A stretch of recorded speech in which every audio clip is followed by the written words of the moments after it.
And a pleasant good Wednesday evening, and welcome to our first edition of the YourLiveVent.com Coaches Show here for the month of February. I'm Chase Miller, and as always, brought to you in part by the Hillsborough Economic Development Corporation. This week on the program, we'll be joined by a couple students and the coach of the Central Cass Robotics Club. Also, from there, we'll be talking a little Roseau girls basketball, Pequot Lakes boys hoops with Kurt Stumpf, Northern Lakes boys hockey, our crowning moments, and we'll get to RaeShaun Earl talking about surpassing 2,000 career points and breaking a couple of school records as well for the Hankinson Pirates. But first, let's get to our join us. Part of the Central Cass Robotics team is Evan Ripplinger joining us here. And for you, Evan, just in terms of what you've been able to do, whether it's with anything in particular with your set of hands here with this club, just what have you enjoyed about it, and how did you kind of get part of this particular activity as well?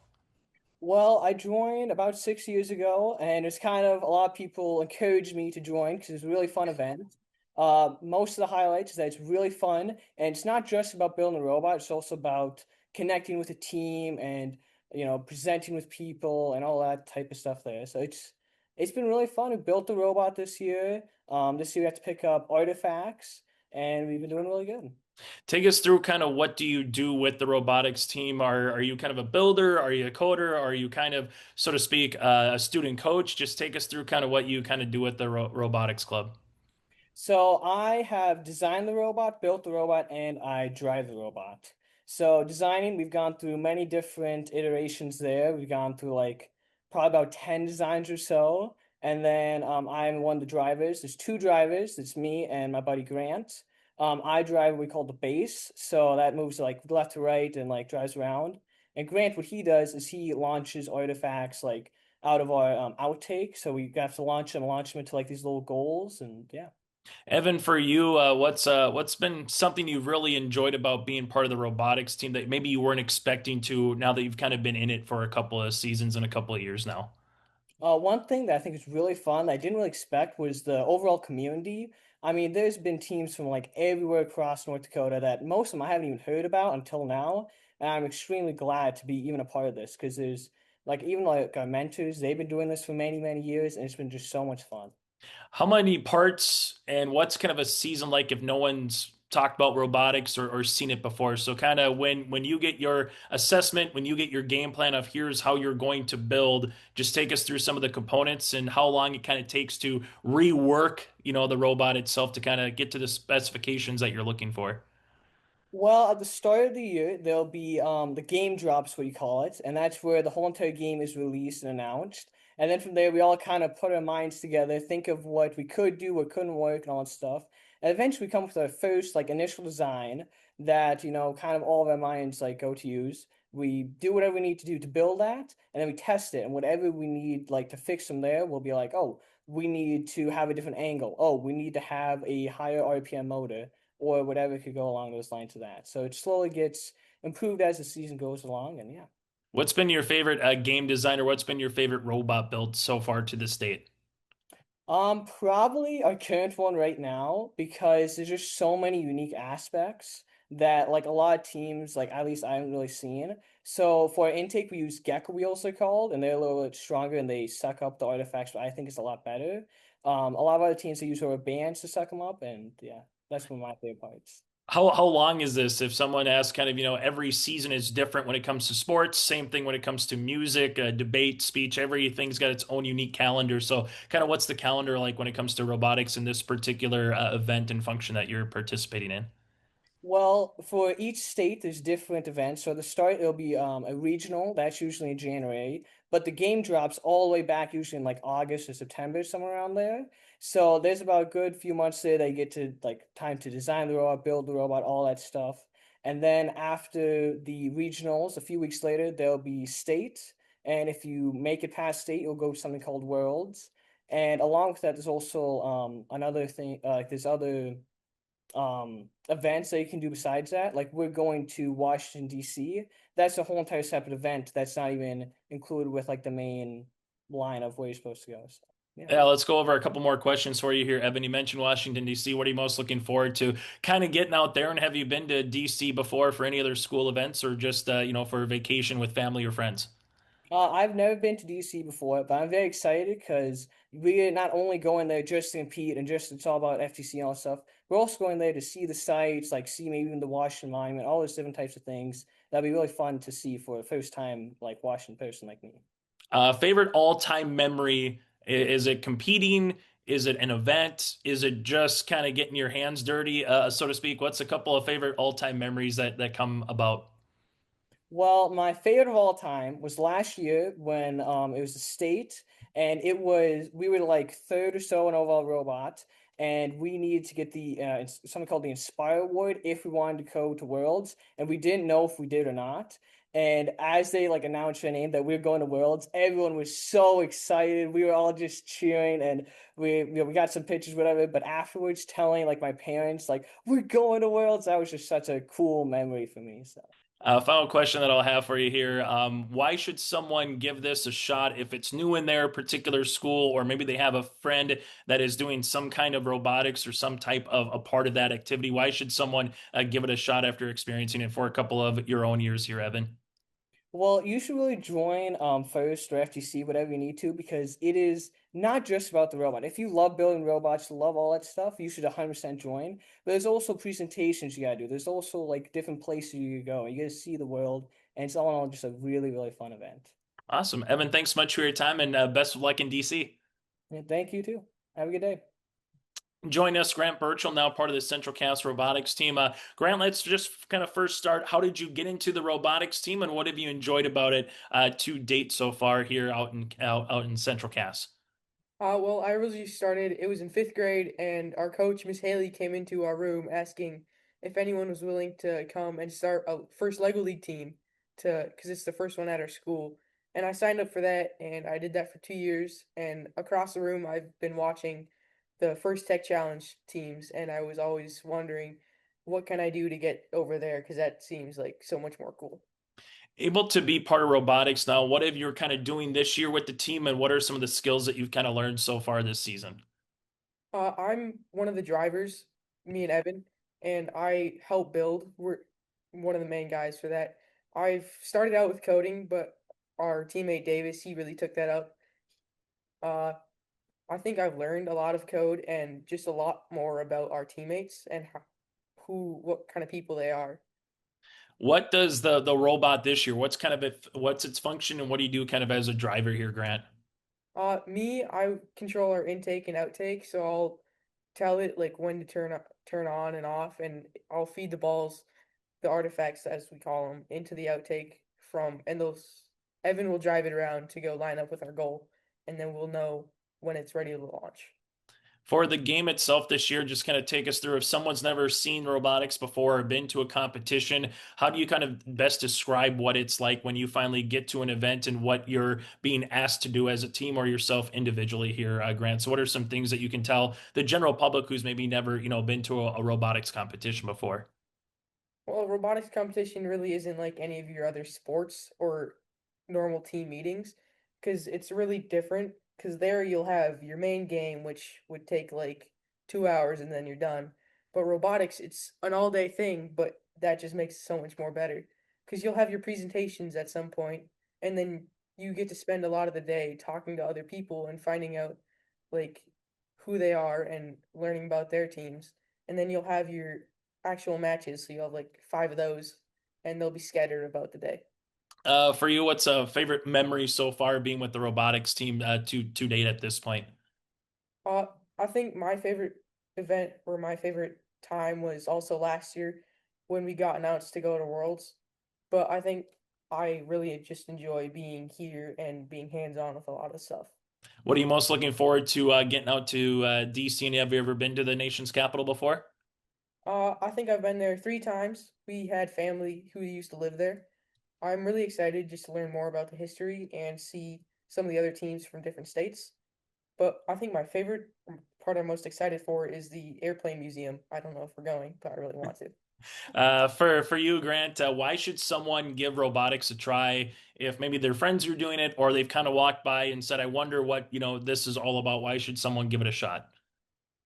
Um, well, if you've all ever wondered about something and you're kind of on the edge, I think you should just go for it. So since we practice kind of out in the open where everyone can walk by and see us, a lot of people at school will ask me like what's going on, or and I always tell them that they should come by and give it a shot if they want to come join or see what first is all about.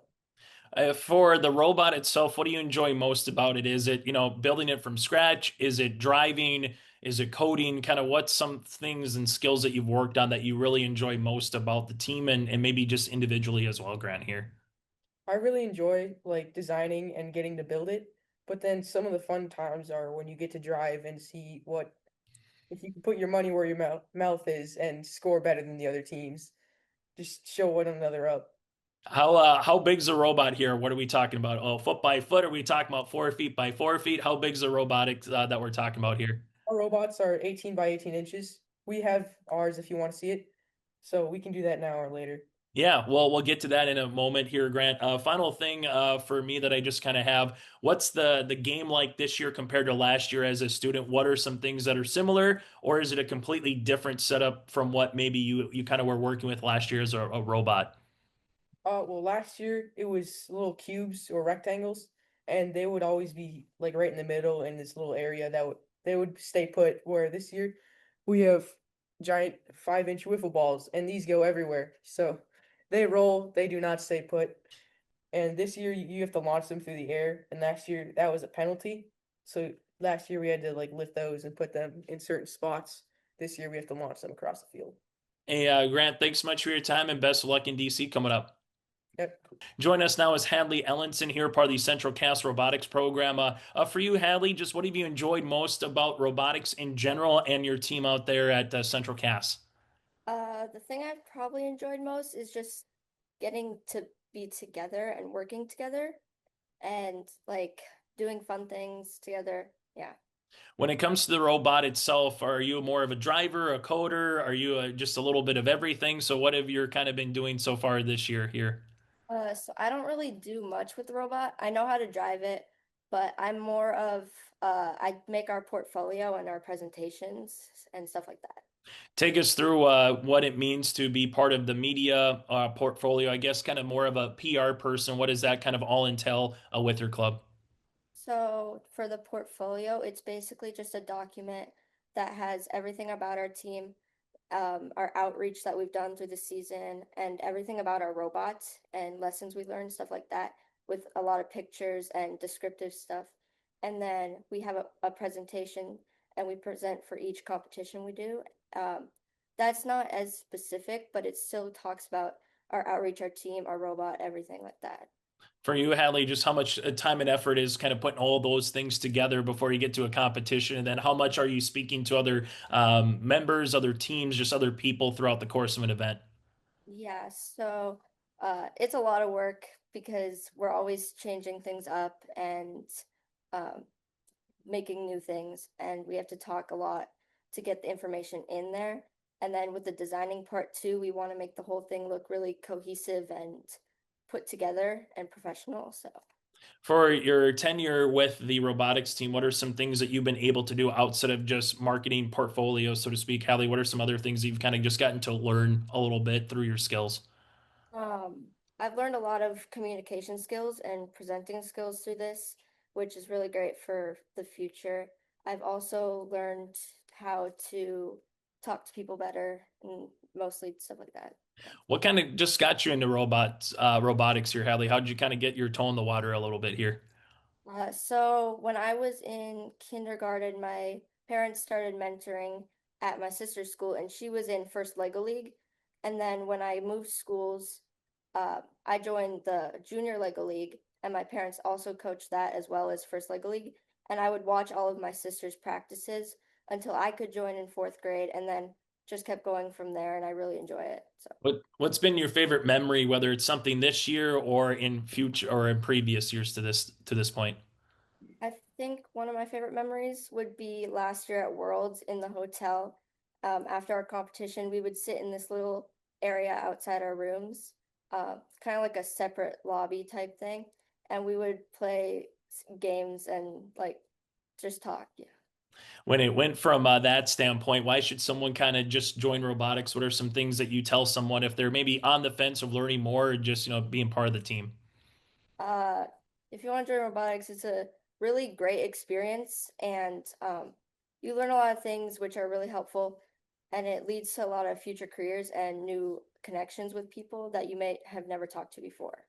When it comes to the gameplay and the design of the robots, what's one that you've really enjoyed working on so far at this point? Um, I think our one of our best robots, my favorite, is our current one because the design's really unique and it's really fun to drive. But for the game, it was probably our last year's game because there were more components to it and it was, yeah, more fun to watch. If someone asks, like, when you get your information for the game itself and the opportunity to build a robot, how long does it kind of take the team and the individuals to put everything together for that first rough draft, so to speak, to see if everything works and it does what it's asked to do in gameplay? Yeah, so we get our information for the game in September, and then it probably takes us till end of October, beginning of November to actually get it put together. For you, Hadley, have you ever been to DC before? And I guess what are you most looking forward to, regardless if you have or haven't been out there? I've never been to DC before, and one of the things I'm looking forward to is going to museums and setting up our pits at the competition. What's the one thing with competitions? If no one's ever been to a robotics competition before, what's the best way you can kind of explain it, whether it's a small one or a more regional or state environment? Yeah, so if no one's ever been, we have like in the beginning, it's just for the teams. When we get there, we talk and then we have presentations and you go around to booths and you set up your pits and stuff that like represent your team. And then later it's opening ceremony where like families can come watch and uh then the robot game starts. And not a lot of people know about it. So this year we're actually doing having a presentation where it'll run between matches and explain like how the game works. So then, yeah, that's the whole competition. Hey, hey, congratulations again. Best of luck out in DC, Hadley, and thanks for your time. Thank you.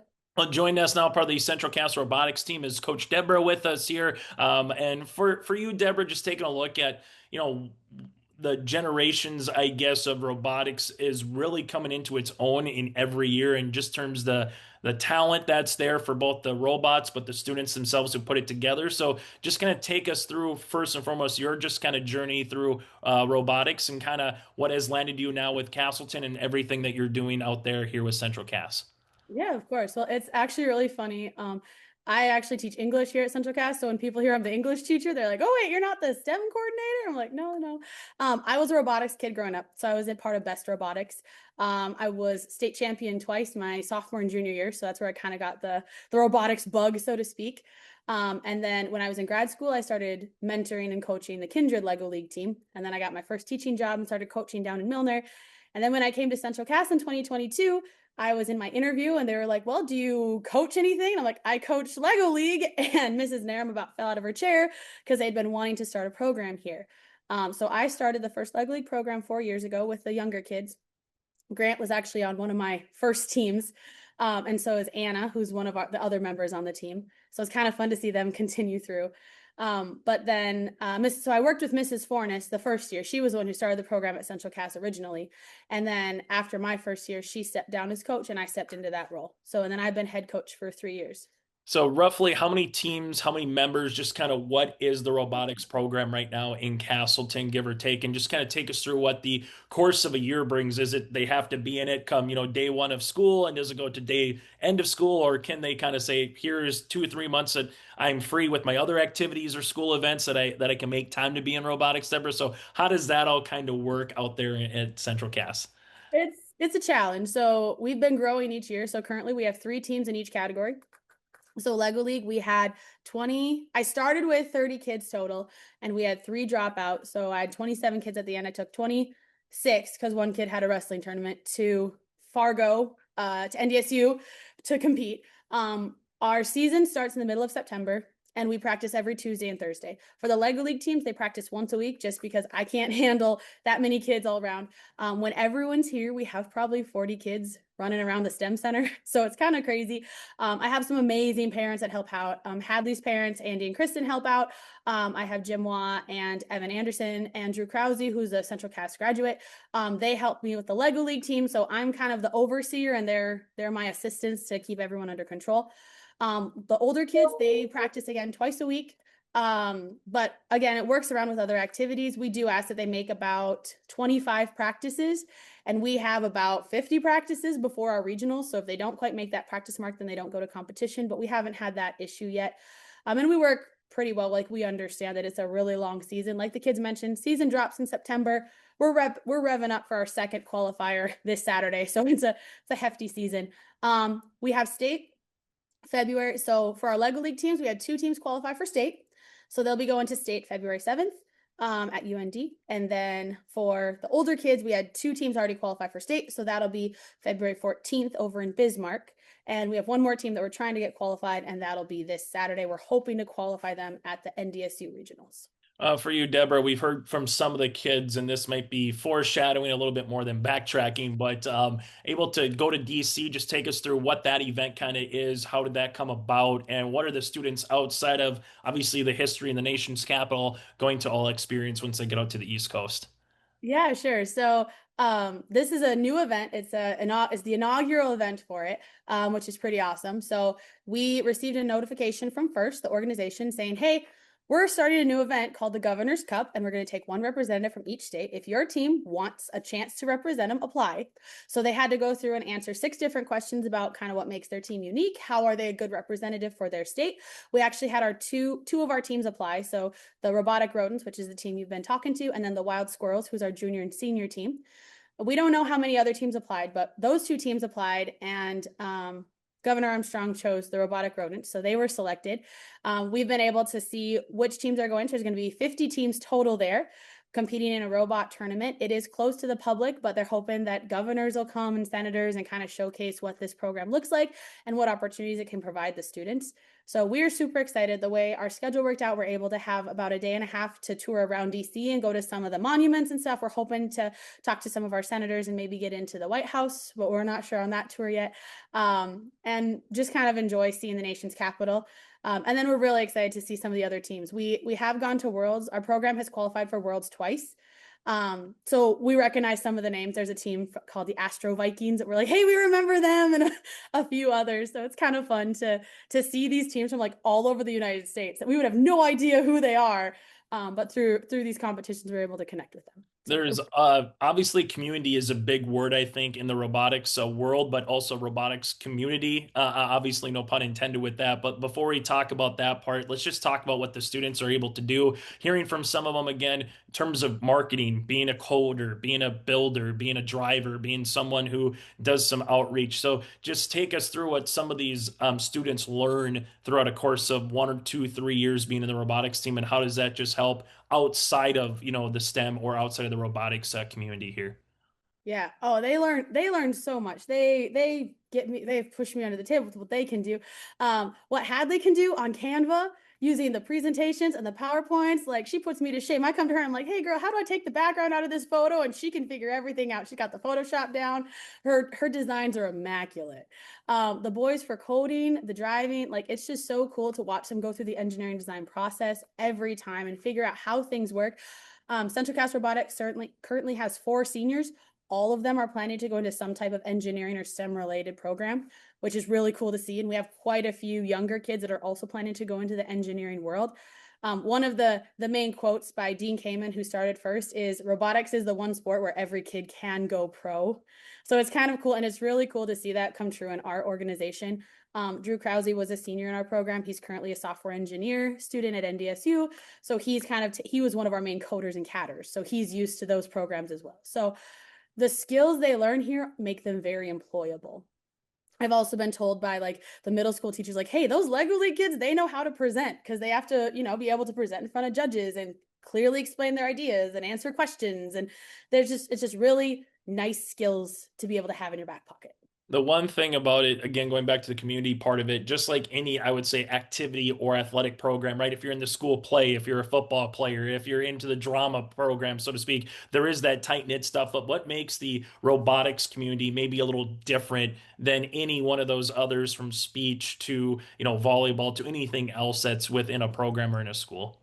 Um, for us, I would say the casualness. And what I mean by that is we don't have a set schedule. Like I'll come into practice and it's like I'm like, we're leaving at 6, and suddenly they're like, it's 7. I look up at 7 o'clock. We're still in the middle of driving, and I'm like, okay, we're gonna stay. Like we've we put in long hours. We see each other a lot of weekends that we're working on competitions and scrimmages, and we're just we all get to know each other very well. So that's kind of what aids in the closeness of the team, is just in knowing about each other and enjoying working together.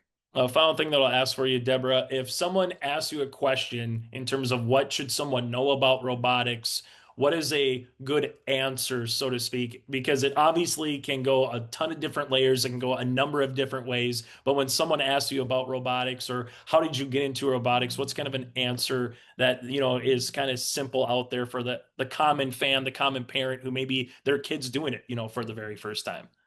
I would say it's a way to make academics and STEM competitive. I've had a lot of parents who come to events and they're like, wow, this is a competition. I'm like, yeah, we got cheering fans, we got announcers, we got the referees. It's a way to make it more like a sport than kids that aren't that into sports. This is our sport. It is a very competitive activity, and it's very fun to watch them be able to do it to the best of their abilities. Yeah, without question. Robotics is its own Super Bowl, so to speak, in terms of some things throughout the course of the year, right? Yep. Yeah, for sure. We're revving up for playoffs here. Should be a lot of fun. Deborah, not to put you on the spot, but do you have, I know we were talking, I think with Grant there, the robot. Is there a possibility that we can just kind of Yeah. see in what you guys kind of been able to build and work on it here throughout the course of the couple months? Yeah, I'm gonna move the computer. You So bet. see. All right. So what we have here, let's see, can see it. You guys move a chair or something? So what we have here that you can kind of see is the field for this year. Okay. So that's the goal. Yeah, we'll put you on a chair so you can see it better. So we can adjust from here. So we've got the field and the mats, and the artifacts are all over there. And then our robot, Kafu, is gonna come on. He's gonna start driving. You can't really see that, so you gotta go in the middle there. All the artifacts for the robot. Yeah. We don't have a wall. You don't have it on there. Or the chair keeps moving, guys. One sec, sorry. I know it's a swivel chair. So there's the robot. Awesome. And then you're able to see the functionality of it and what it needs to do.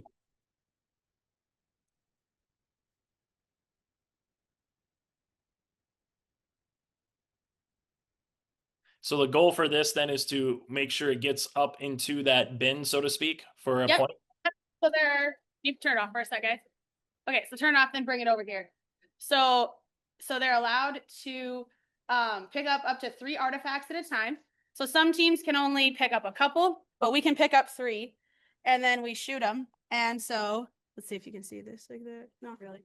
Not really. Can you pick them up? It's hard because you're seeing this. Yeah. There you go. Back it up. So Evan, do you want to point out intake and outtake, or Grant, do you want to do that? So this is our intake. We have it's printed in 2 parts. We have a camera on the back, which tells it reads the little tracker on the goal, and that will tell this light to light up green or red, and that will tell us if it's ready to shoot or not. It's brought into our robot. We have 2 wheels here. This one on the bottom is 6,000 RPM, and then this top one is 1,600. So the artifact will hit here, and it will be sucked right up into the robot. And then we have the draft in the back, or it's angled, so it goes into the outtake. And the artifact, it will sit right down here. Then we have this little flipper. So when we're ready, this 6,000 RPM motor with our weighted flywheels is spinning at enough speed to get it from this outtake into the goal. So we'll flip it, push it up, and it will go right out. Awesome. And then last thing that I have, what's the number on this side? What does that all entail? This is our team number. So every team has a number, and yeah. So you need 2 numbers, one each side. Right now we only have 1 mounted. Grant's going to grab our other one. We're going to mount on the other side. And you need to have it to be able to have like a blue background, a red, depending on what alliance color you're on. So right now we're running blue because we have a blue goal, and we do have a red goal that goes on the other side. But yeah. Awesome. Well, thank you so much, guys. If you have concern or questions about the mental health of yourself or a loved one, Trail District Health Unit's Credible Mind platform offers convenient and confidential resources to help inform you about mental well-being. Credible Mind offers 21 different assessments to guide you in your mental health journey, from sleep quality and burnout to anxiety and depression. To get started today and learn about your mental, emotional, physical, and spiritual health, visit traildistricthealthunit.crediblemind.com. Welcome to the city of Hillsboro, a small town with big opportunity. Here, you don't just find a house, you find a quality of life. Safe neighborhoods, affordable living, and a community that treats your family like their own. Build your dream home with lots starting at an attractive price, and enjoy homeowner incentives and grant funds to help make it yours. Come live, work, and thrive in Hillsboro, where you don't just live, you belong. All right, I'm sitting here now with head coach of the Roseau girls basketball team, Coach Ken Hayden. Coach, before we start, I first want to congratulate you guys on the great season you've had so far. And we've talked about this before in our pre-games, but the beginning of the season was really a huge up for your team. So kind of let's start with the beginning of the season, how that went, and how your team was doing at the beginning in that first stretch of games. Well, I think even going into the preseason and our practices before our games begin, we kind of had the feeling that a lot of the concepts and key things we wanted to talk about defensively were already kind of rolling in, and that really helped us get prepared for that good start we had in December and November. Didn't disappoint for us, and it was fun. And I think when I look back at those 2 months in particular, you always look back at your senior leadership, and Makai the Mather, Hadassah Butler, Brooklyn Hulse, and Olive, all stepped up and are awesome leaders for our team. Now, obviously, we get into the new year and the back half of the season. You did pick up some losses, some of the teams that you might have thought you probably would have close games to, and some that were maybe not quite the way that you guys wanted them to go. But kind of talk about the second half of the season, how it's gone so far, and kind of where the team's at right now going into the last couple of weeks before the tournament starts. Yeah, I think a lot of our season has just been a lot of good character wins. We've managed to be on the winning side of most of these games through just kind of those intangibles of attitude and effort and hard work, and sticking to kind of the game plans, and really relying on your teammates to do their role. And I think you can see that as we kind of progress. I think of even the last couple weeks, we've had a couple sicknesses, a couple that were maybe out with foul trouble or whatever, and next person up mentality. And we've had some success that way too. But I think out of our 14 wins so far, I think we've been behind at half, 8 of them. So, I mean, we've had to really work our way back into games. And I regardless, behind or ahead, it's always been real close. And I think when you look at that, you look at guard play, you look at how you're rebounding, and really how you're finishing at the end of games with free throws and things like that. Well, and when we talked last year at this time, this was a team that, although you had the leadership at senior-wise, it was just racked with injuries. It was a situation that no one wanted to be in. This season, you guys have stayed a lot healthier. You haven't had as much injury issues. You've been able to have your stars out on the floor a lot more, playing the style of basketball that Roseau girls have been playing recently. Do you attribute that to how the team conditioned this offseason, to where those injuries that happened last year aren't popping up as frequently as they were?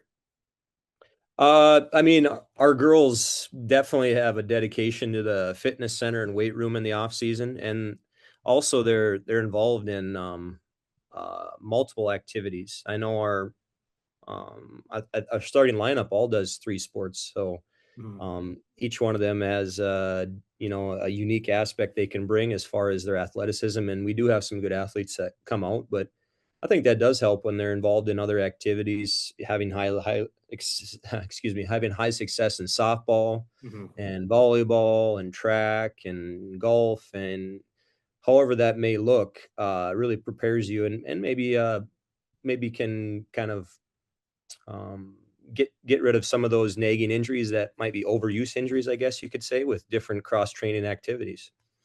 I do want to talk about some of the players you have on this team. Let's start off with the player that really stepped up last season as a junior for this squad, Brooklyn Holst. Again, last year when your team had a lot of injuries, she really had to play higher up to her standard than what she usually does. This season just kind of carried over for her. So how's it been having her kind of be the main point of this team and running this offense kind of like how she did last year, but with that one more year experience than what she had last year with all the injuries? Oh yeah, Brooklyn is a pivotal point for our team, and we kind of go how she goes, and that's with point guard play. It's just no different than a quarterback or a pitcher in baseball or softball, or a setter in volleyball. The people that are constantly touching the ball are crucial to the success, and you have to be smart. You have to be with it. You have to be able to react and do different things. You have to be able to listen to different concepts, and while doing real high skills still. So it's a very difficult spot, and she does an amazing job for us to get us rolling in the direction we want to do, and playing fast, and she's an amazing defender too. So really good one. Yep. Well, and you talk about, I think you mentioned there first, and her IQ for the sport. Obviously, you guys play a very fast, up-tempo offense. Even defensively, you play up-tempo, but especially on the offensive side, it's as soon as that basket is made, there's a rebound, you guys are down the court as quick as possible. How difficult has that been for some of the younger girls who have had to step up this year with your seniors to leave, or even some of your girls who've been here for a while, to really get that system down and make sure that every game you've now had has that tempo that you're looking for as a coaching staff? Yeah, I mean, I think the biggest thing is to replicate it in practice, and practices can be uncomfortable most times with that, because you have to run a lot, and you have to do the skills at game speed to mimic it. And I think the more you get uncomfortable in those practice situations, the more comfortable you get in game situations. So I think that's always a good thing to see. And Brooklyn's one of those people where she has the potential to go off for 30 points in one game and get 10 points in the next with a dozen assists. So it's just and she's willing to do that. She's one of those players that can do that, and that's really cool to see. And as far as our other seniors too, Anna Olvin has really stepped up on the rebounding side of things this year and scoring. One thing we were worried about going into the season was rebounding, and she kind of took the lead rebounding, and Liv Mather has been stepping up, Hadassah Butler, Willow Mosier. All these girls have been rebounding really well, and I think that's another part of our success this season. We brought up a lot of those names. Some of those girls who, like Hadassah Butler, she was out injured last season with an injury. But as you talked about, she's kind of stepped up into the role. She's gotten a year older. Anna Olvin, as you said, stepped up. So kind of, has it made coaching this team easier when you have these role players who are stepping up in these situations where you need them the most, as you said, rebounding and getting those either second chance points or those defensive rebounds to help out with your players that you know are going to get points, like Brooklyn or with Audrey Hayden? Yeah, no, and that's exactly right. You go into a situation, and when a player starts to I'm that person that's going to get 10 rebounds tonight, you always get excited as a coach, and you realize, hey, she's going to do it. And that's now that's something they don't have to worry about. And you keep working hard. And a lot of that has to come down with your attitude and effort. And one thing that's really been fun, I think, as a coaching staff, and I know as our fans too, we don't quit. And once again, I go back to our halftime scores. We've been down in almost half of our wins this year, and we seem to find a way to figure it out. And we're not gonna cave. So I think that's fun to watch as a fan. I think that kind of mentality is something that Roseau athletics in general hopefully can continue to go, and our fans appreciate that. Well, let's take a look at this last month of regular season. You've got some very interesting games coming up. You have two section opponents. The one I want to highlight of this section lineup you've got left is EGF. Obviously, this is a team that can give you troubles a lot. Earlier this year when you played EGF, it didn't go your way, 72-64. So kind of with them being one of those last three teams that plays, like EGF, at Winnemac, and home versus Lake of the Woods, kind of how do you prepare the girls for this back half and into the season with some of those tough teams? Also talking about like a worn out Rideau Oslo or Stephen Argyle coming up. Yeah, no, I think, our preparation, not only in season with what we want to do with our legs and our lungs is a big deal. Keep playing this way, but also what we've done in the summer, and we had a really, really good summer as far as skills and things like that. So hopefully, all those reps start to replicate and keep building and building. But as far as, you're talking about the section games against East Grand, we're gonna, against good teams like that, we're gonna have to make outside shots. And we've been making, we've had a few games where we've hit over 10 threes. And I think that's the key if you want to be on the other side against a good team down the stretch. And because, our post play is solid, but we do have some good shooting guards. And when can we get the ball in the hole from the outside is going to be the key against those teams. Sure. Well, this is Coach Ken Hayden with the Roseau Rams joining us for the Coach's Corner here today on YourLiveEvent.com. Coach, thanks for your time and good luck with the rest of this month, the rest of the regular season. Thank you. Hillsborough Economic Development Committee supports businesses in the Hillsborough community in the form of loans and grants. Experience Hillsborough. There's more at 104. For the Your Live Event Coaches Show this week, we are joined by the head boys basketball coach for the Pequot Lakes Patriots, Kurt Stumpf. In his first year, the Patriots are having another outstanding season in boys basketball. Kurt, thank you so much for coming on to talk Patriots hoops here on the YLE Coaches Show. I appreciate you having me, and like you said, it has been a fun year so far.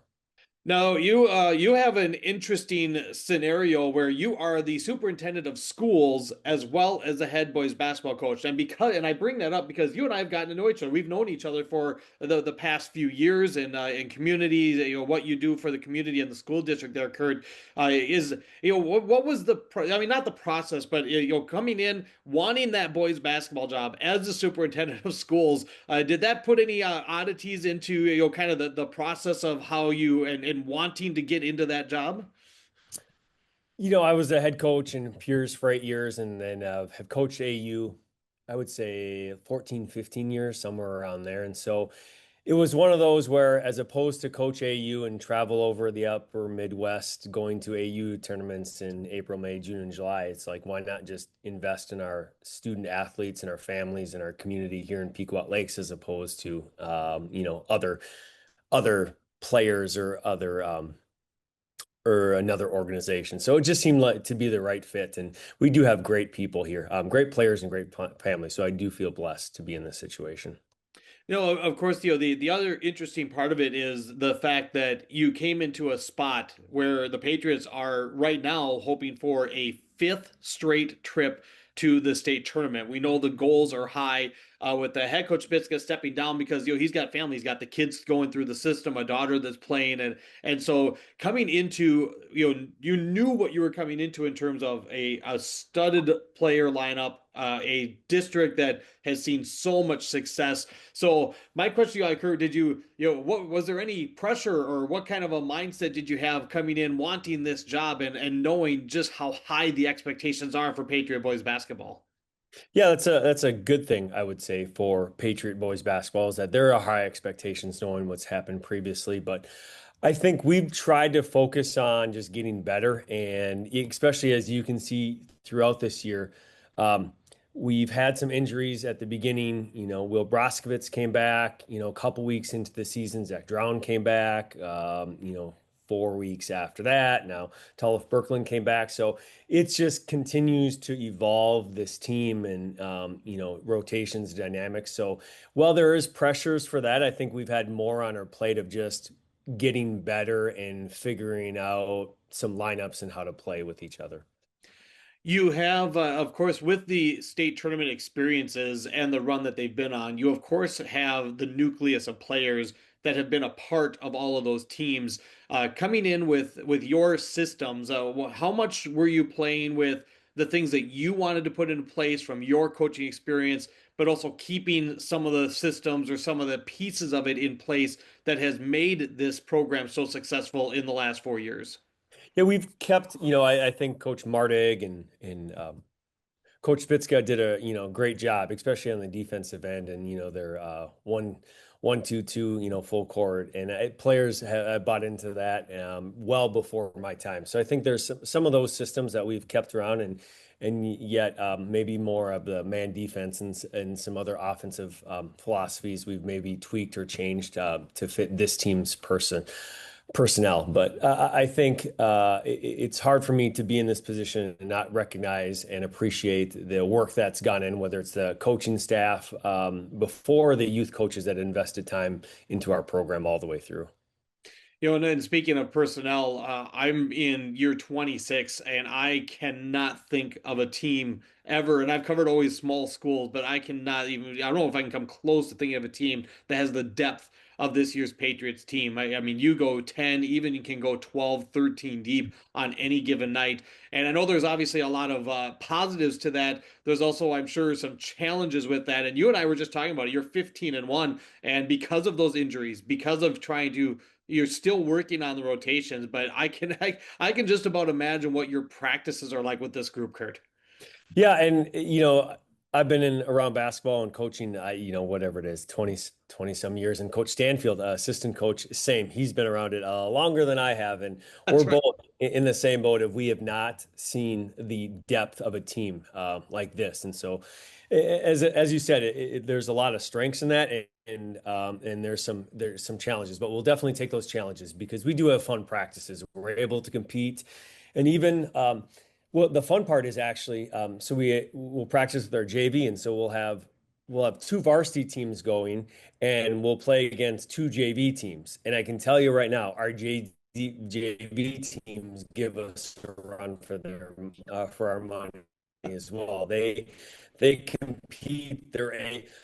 I always appreciate teams and in our JV team when whether it's you close out on the ball or help side or whatever it turns out to be, and they can make you pay by making a shot or making the extra pass. And so so even going against our JV team, I've appreciated that and called that out many times in practices that they make us better because we can go 2 varsity against 2 JV teams and get some work in there. Oh, how have you navigated the challenges of the depth? And I know in today's world, there are conversations about playing time and roles on the team. Now, you and I, not just in this interview, but we've talked about just how well this team has come together, and everybody's, they kind of know that role, and they know that when their number's called, they've got to go make the most of the opportunities. How have you and the coaches have kind of navigated through some of those challenges with such a deep roster? Yeah, I would say we're not perfect, and I'm not a perfect coach. So I'll just lay that out there that we can always do better. We've tried to, or we've had individual player meetings throughout the season and continue to just have ongoing conversations. And I think as a coach, that's sort of the fun part. You got X's and O's and you got basketball, and yet this game is more than that. And sometimes, as we saw last night in our game against Esco, and we've seen in bits and pieces through players throughout the season, I think it can also challenge you mentally. And so, making connections with players, understanding when something just might be off, or they might be getting into their own head, or being hesitant, or something else that's going on, that being able to have connections and having to have real conversations with players and being vulnerable. And like I said, I can walk into a locker room and I'm comfortable as a coach saying, here's what I'm thinking. I forget what game was there, I think Maple River, when we talked at halftime and I said, this is what we're thinking defensively. Here's the changes. What do you think of this plan? And for those players they've been around the game of basketball a ton as well. So I value their input. And so there's I would say a respect there that I know that us as coaches have for players, and try to keep lines of communication going, whether we're talking about playing time or we're just talking about what they're thinking mentally, and trying not to get in their own way with how they're approaching the game. We've covered a lot about some of the uniqueness of this season and of this team when it comes down to what you've put together this season at 15-1. I've seen it firsthand a couple of times. I did the Albany game, phenomenal game. Get the last second, shot in the final seconds to kind of win that one. Esco put some challenges. Execution-wise on the floor, Kurt, what has really stood out to you about and what makes you and the coach staff excited about a potential long postseason run with what this team is capable of on both ends of the floor? I think you can look at, really, it's all, we have a 10-player rotation. Like you said, we can go a little bit deeper, but if you look at our 10-man rotation, we can point to times in in a game, at least one game this year, where a player has taken over, whether it's defensively, it's offensive rebounds, or whether it's making shots. And I think we have the components for that. And it's just as we move throughout the end of this season, ensuring that those components show up every night. And we talk with our team, it's not about quantity of playing time, it's just about quality and making an impact. And so we have the components. We've seen it, whether you're talking Luke Leposki's defense, Gus Bowles-Andolchik's defense, and his ability to get to the offensive glass. Sam Afagu sets great screens off the ball. We've seen Gus McKenna shoot it well. And of course, Blake and its assists. So we could go on about each player, but each one plays a role. And when they're playing at their highest point, we're a tough team to play against. So it's just managing those components and making sure that they show up every night from here to the end of the season. We talked about rotations, and if indeed you are fortunate enough to stay healthy now through the rest of the season, I mean, yeah, this is a team that is so fun to watch, and so many different pieces of where you can go. And the fun part about what I look at your team is, some teams they have, we're going to go big against this team, we're going to go small against this team. Half of your guards are 6'5", 6'6", or taller too, Kurt. Yeah, it does. We've exposed some of those mismatches just because, like you said, we can have 3, maybe 4 guys at 6'4" and above on the court and be fine handling the basketball and having guys that can knock shots down. So I like you said, we can also play, smaller and maybe get after it a little bit more defensively with a smaller lineup. But I think I'd rather we take care of our own business and other teams can adjust to us as opposed to the flip side of that. An amazing team this year, obviously with some high hopes, an amazing season so far. Kurt, congratulations on the great success. Certainly looking forward to covering the Patriots as the season rolls on. Thank you so much for your time on the show today. Thanks for having me. Kurt Stumpf, head boys basketball coach for the Pequot Lakes Patriots, joining us here on the Your Live Event Coaches Show. Live, work, and play here in Hillsborough, North Dakota. The Hillsborough Economic Development Committee can assist you with information and support for business and housing. Experience Hillsborough. More at 104. And now joining us on the YourLiveEvent.com Coaches Show, we welcome the boys hockey coach for the Northern Lakes Lightning. Tom Klein is in his first year and leading the Lightning after a state trip last year with high hopes again this year. Tom, thank you so much for coming on and being on with us to talk Lightning hockey today. Devin, I love talking hockey with you. I enjoy this. Well, as we're talking, Coach, you're sitting at 11-9-1 now. You were an assistant under Coach Mike Randolph, of course, the all-time winningest boys hockey coach in the state. You assisted him last year, and then coming into this year, you and I have talked all season long. You talked about how much you wanted this job. How has the experience been with getting to know the kids from 1 year as the assistant coach to leading the charge throughout this year? It's been a great experience. I'm having a lot of fun. I'm learning a lot. It's been 23 years since I was last a head coach, and I was actually with Mike for 3 years, 2 years at St. Thomas Academy, and then the last year, so 3 straight years. I learned a tremendous amount from him and his approach to the game. And I'm not Mike Randolph. Nobody could replace him. But I'm continuing to build the program that, he kind of set a lot of things in motion. And at the same time, I'm not him. I don't have the same demeanor, but he and I saw eye to eye on so much of the game. And I'm continuing that. I'm not continuing Mike's legacy. No one could do that. But I am continuing to build the program as I see fit. And I believe, we don't have the same personnel. We graduated 9 guys, 2 very talented players. And we don't have that type of player on this team. We do have a full squad of guys that work exceptionally hard. And to be real candid, my biggest challenge is to pull the guys into more consistent play throughout a game and throughout our final 2 weeks here before the playoffs start. So we've been up and down. I mean, we played a complete game the night we shut out Bemidji 1-0. And we've had maybe 2.5 periods of pretty good play against recently last week against Cathedral, and then against Waseca, very good Waseca team. But we make little mistakes that young teams make. And in a sense, some of our seniors didn't play it as much varsity last year. And so they're kind of new players in regards to varsity hockey.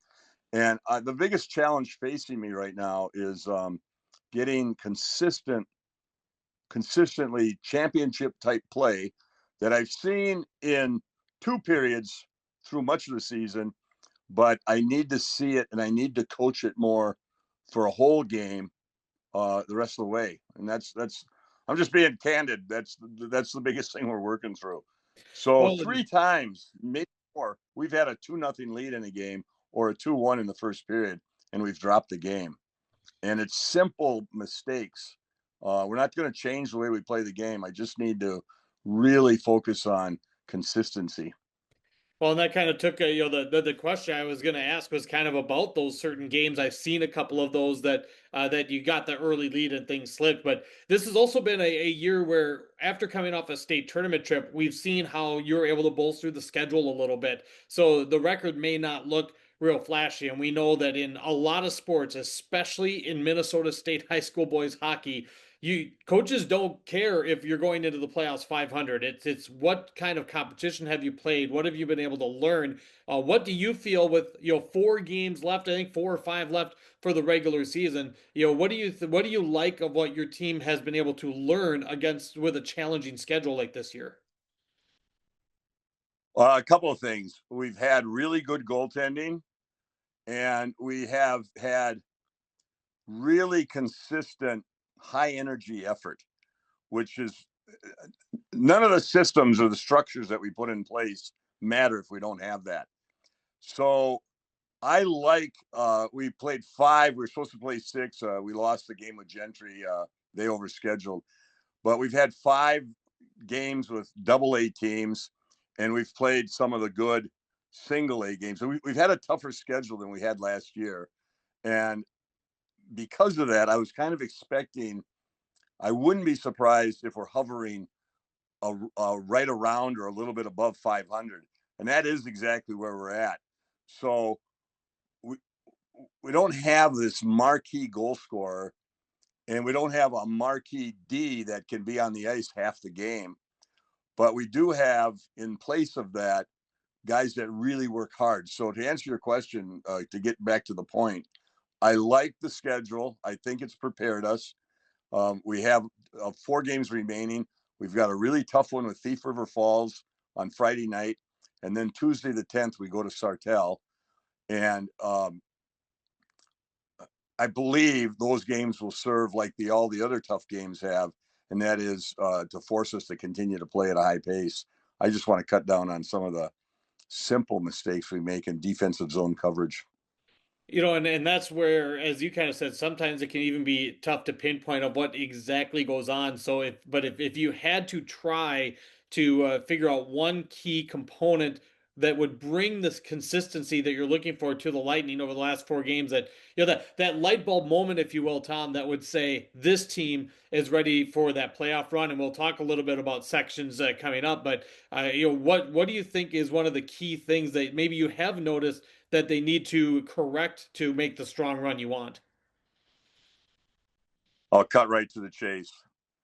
The very first comment I made with the players down at Brainerd, the first day of our summer camp, I said, I'm going to show you the forecheck that we're going to tweak a little bit from last year. And I'm going to do something I've never done in my coaching career, and I'm not going to draw it on the board. I'm going to give you the concept. And the guys really bought in because it is a simple concept, and they really started. We scrimmaged 9 times, and they actually ran it pretty effectively. But the other thing I did, which I've always done ever since I was coaching scored hockey in Wayzata, is I took the team down to the top of the circles, and I just showed them. Most coaches call that the house between the net and the top of the circles, but between the circles. And I said, every level of hockey, squirt might not so much might, but squirt, peewee, bantam, and then high school hockey and AAA hockey and college hockey and pro hockey. When you see goals that are not initial shot, but they're a result of play, like the scrambles that take place after the initial shot, the really consistently tough teams defensively have their their forward in the slot and their D away from the puck, who's also in our play, he's off the far pipe, and some have him more in the middle. But those two guys, to the extent that they put the puck second and they actually look for the body to cover because their head's on a swivel, and they're not allowing that player, either the D or the forward, to catch a pass. And if he does catch a pass, you're not letting him get the shot off. It is the biggest defensive play you can make in any game at any level. And when you watch hockey, you will see the better NHL and the better collegiate teams and the better high school teams, they cover that really well. It's become second nature for them. And it has to be that way for us. It's the most fundamental defensive zone coverage play and subsequently mistake players make that allow goals. And so I have, for 50 years, I've stressed that simple principle. And we need to get better at that. We do. And my greatest flaw as a coach, I believe, is patience. It can serve for a young team growing, but it sometimes allows it to go on too long. And after our game against Waseca, when I looked at the goals, and when I watch goals that we give up, I start it in the offensive zone and I watch it in slow motion, 25% speed, and I see so much more than I ever do during the game. It's one thing I miss about Mike Randolph. He could see 5 things happen in each zone. So at the end of a shift, he's just seeing 15 things, 5 in each zone. And I said, I think I'm more like most coaches. I probably see 2 or 3, but you see everything. But when I watch it in slow motion, it's like that had to have been how Mike, through his glasses, was seeing the game, because he could tell you right after a goal what everybody did in each of the 3 zones. Wow. I need to watch it. When I watch it in slow motion, I really see a lot. And tomorrow, we have a day off today, but tomorrow we're going to watch our 4 goals that I believe, gave to Waseca. Not to take anything away from them. They're a great team. They're a fast team, both with their feet and the way they move the puck. And I think it's going to get down to them in Northfield, who we also played. Another team we had a 2-goal lead on that we lost 4-2. But those teams, those better teams, take care of that. And I am determined. Well, I'm not going to let it go. We are really going to work on this the next 2 weeks. Well, and you need a little to longer. Right. You got to finish the regular season strong. Now, one of your matchups is against Sartell, who is a team that has come down to Section 6A to battle with you. I know I've got that call on the radio. I'm really looking forward to that one, and I'm sure your guys are looking forward to that one as well, Tom. We are. They're a great program. Ryan Hacker's a great coach. They've got exceptional players.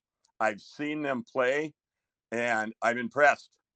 And I also believe that we can skate with them when we take care of the things that I'm just talking about. Sure. If we don't take care of those things, we won't be on the ice with Sartell. They're that good. They're an exceptionally talented, well-coached, determined team, and they're fun to watch.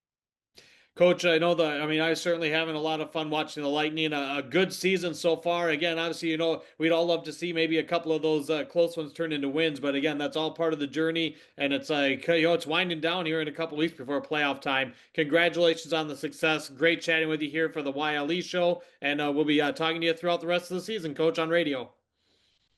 Looking forward to it, Devin. You're part of the fun we're having. Thank you. You're welcome. Tom Klein, head boys hockey coach for the Northern Lakes Lightning, join us on the YourLiveEvent.com Coaches Show. Don't be fooled by that beat-up old cap. Its faded crown represents the tireless work of America's farmers and ranchers. Its sturdy brim, their dedication to providing our nation with a safe, affordable food source. So we'd like to tip our hat to them. Farmers Union Insurance, protecting those that protect America's food source. Visit with Ryan Opdahl, your local Farmers Union Insurance agent in Hillsborough. Stay up to date all year long with your live event from our social platforms with X, Facebook, and YouTube. From the latest coaches show to watch game broadcasts back on demand from earlier in the season. Search your live event on YouTube and hit subscribe. Outside the three-point arc. Pick and pop here with Spaeth into the left side corner. Three, good. For the complete and most up-to-date schedule throughout the year, head to our website at yourliveevent.com. This week's Dakota Heritage Bank Crowning Moments brings you highlights from your live event broadcasts, celebrating standout performances and achievements from our local athletes. These are the moments that inspire us all. Moments of determination, teamwork, and success. Dakota Heritage Bank, helping dreams come true. Sharing our heritage, sharing our future. Hadley Haven trough left corner. Hong will take what she's given. Shot no good. Caught an offensive rebound and a basket. Johnson brings it back out into the front court. He'll step back, take a deep three, and it's good for Anthony Johnson in a timeout. Skipped into the corner. Paulsrud with it. Crossover, spin, Euro. You bet. What a move there from Paulsrud. A little shimmy, a little kick for 2 points. With about 2.5 to go in the opening quarter. And a takeaway by Crockett.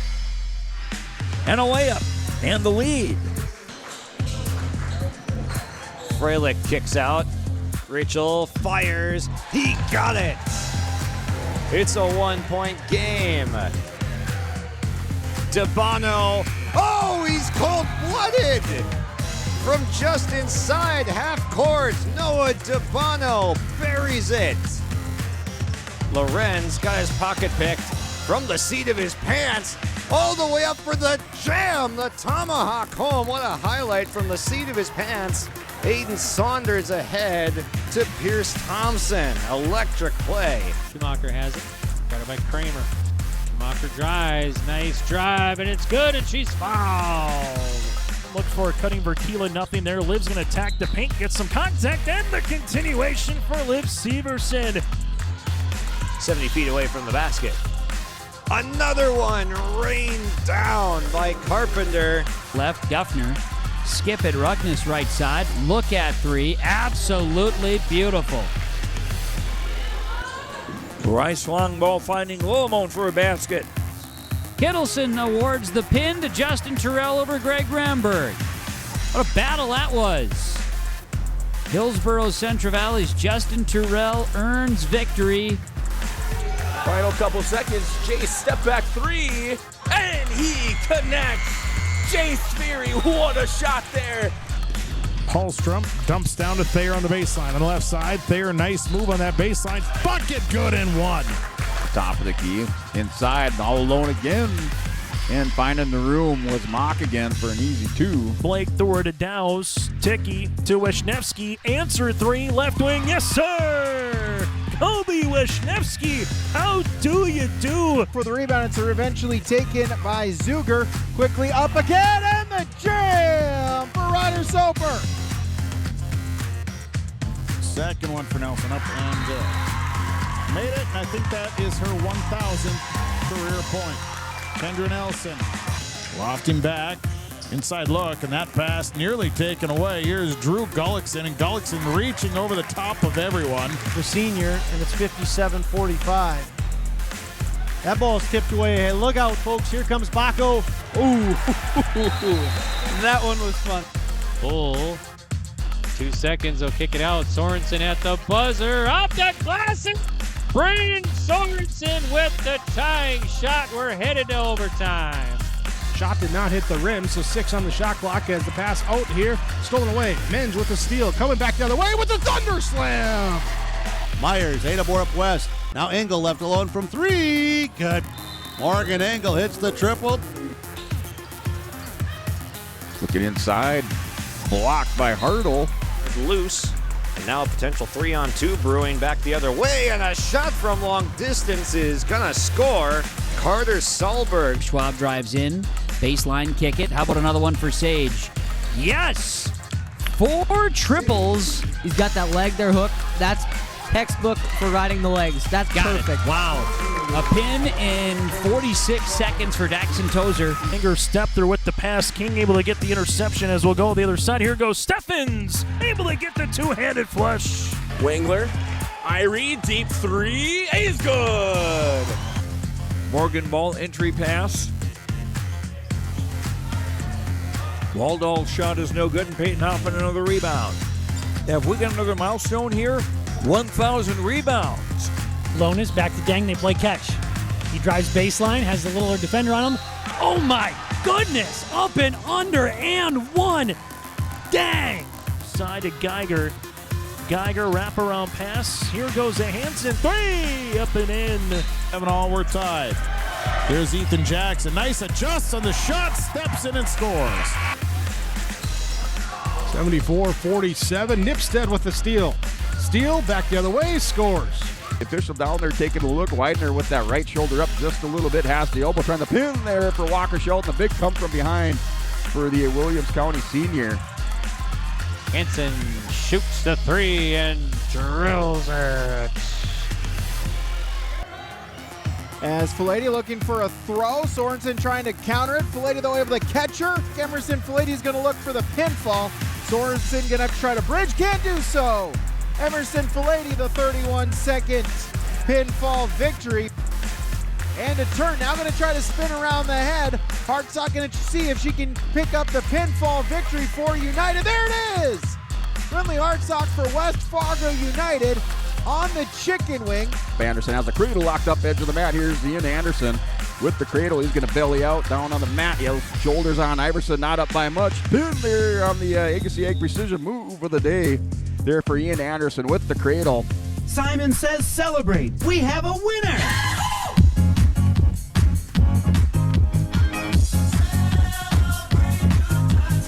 Thanks for playing. See you next time. From Crosby Ironton, the Rangerettes dance team.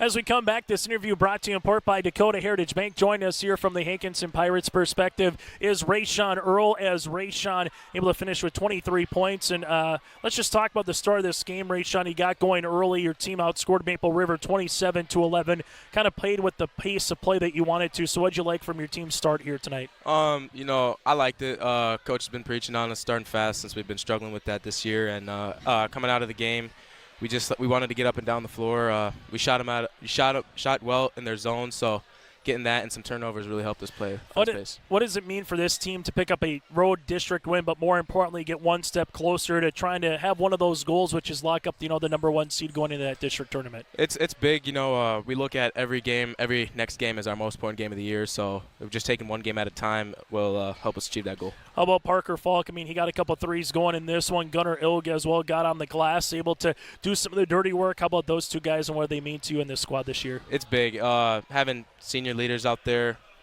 us four, including Mason, it's big. Some of the younger kids will need the experience, and we're just looking to push and get wins for us this year and help the team out next year. When you move forward here, I know I'd be remiss. Last night, 24 hours ago, you surpassed 2,000 career points, able to put 50 points up, single game record, and 9 threes in a game, single game record. I guess which one do you want to start with first here, RaeShaun, in terms of a couple of records and a couple milestones that you were able to break last night with your win over the Warbirds? Well, most importantly is the win. That's what we really play for. We're playing to win these games. The milestones are nice, the records are nice, but at the end of the day, we just want to get these wins, and wouldn't be able to do it without any of my teammates or coaches. I know it's a little different, but which record kind of means more to you? Because you don't get a game where you break like 3 accomplishments too many terrible times, but which one kind of means more in terms of the career number, the individual number, in terms of the points or threes? Which one kind of means more to you, RaeShaun? That's a good question. I'd probably say the 3-point record, just because it was previously held by Cooper Bull, but before that it was Hayden Bull, one of our assistant coaches. So I'd like to give him some tough talk about that. So yeah. Final thing that I got for you, RaeShaun, 13th game of the season. You found a way to win all of them in some different capacity. You got a couple of really good contests coming up with Henning, with Wilmot, with Wahpeton, with Barnes County North still left in the regular season. Biggest thing is what for this team before you get to Valley City at the end of the month for the district tournament that you want to see as you continue to grow throughout the year? Just growth. You know, we'd like to take steps up, and we know we're nowhere near our peak yet, and we want to get to that in the right moments and end of February and early March. So yeah, just taking one game at a time and getting these wins. RaeShaun, congratulations on the win. Best of luck moving forward. Thank you. RaeShaun Earl joining us here from the Hankinson Pirates. We're here from the head coach, that is Carter Malk, when we return. That does it for the YourLiveEvent.com Coaches Show. Join us again coming up on Wednesday, February the 11th for our next edition, brought to you in part by the Hillsborough Economic Development Corporation. I'm Chase Miller, and join us on Your Live Event for more high school sports coming up here throughout the month of February.